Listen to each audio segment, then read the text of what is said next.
eti jamu ni nani? Mimi naitwa bora dada. Kwanza nianze na utambulisho. Sawa. Karibu. Sisi kwetu tumezaliwa 19. Jina lako. Jena. Tunataka tujue jina lako kwanza. 19 majina yao. Sawa, sawa. Wewe usinyamaze na wewe naye Mjaruo. Ana haki ya kuongea. Sawa.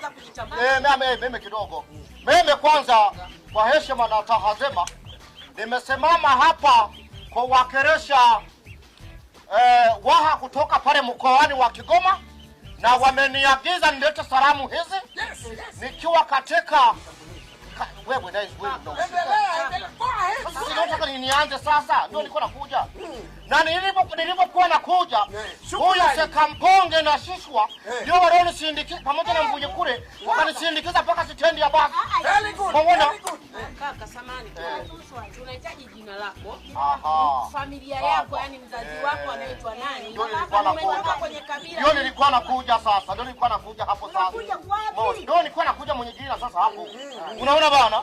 Basi kwanza kabla sijaanza safari walinionya. Ukifika kule kwenye kikao uzungumza maneno na kwanza kabla hawajaanza kuniambia maneno hayo.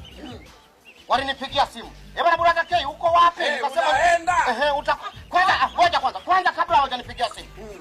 Nilikuwa niko kwenye hawa. Unaona? Ngoja nieleze. Mama tuache tuongee bwana. Ndio nakuja mama. Ndio niko nakuja mama. Alafu mimi naona mngepata tukaongea. Unaona bwana? Wakati nimekaa kwenye kahawa pale. Kwanza kabla sijakaa kwenye kahawa. Nilikuwa natokea wapi? Mjini. Unaona bwana? Nimekuja kwanza kabla sijatoka mjini.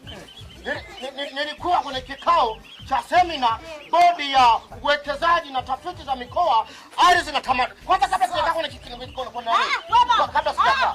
Ngoja sasa. Na kabla hujaenda hapo nimetoka na basikeli. Safi kabisa. Kwanza kabla sijapanda basikeli. Unafahamu mpaka Sangezi.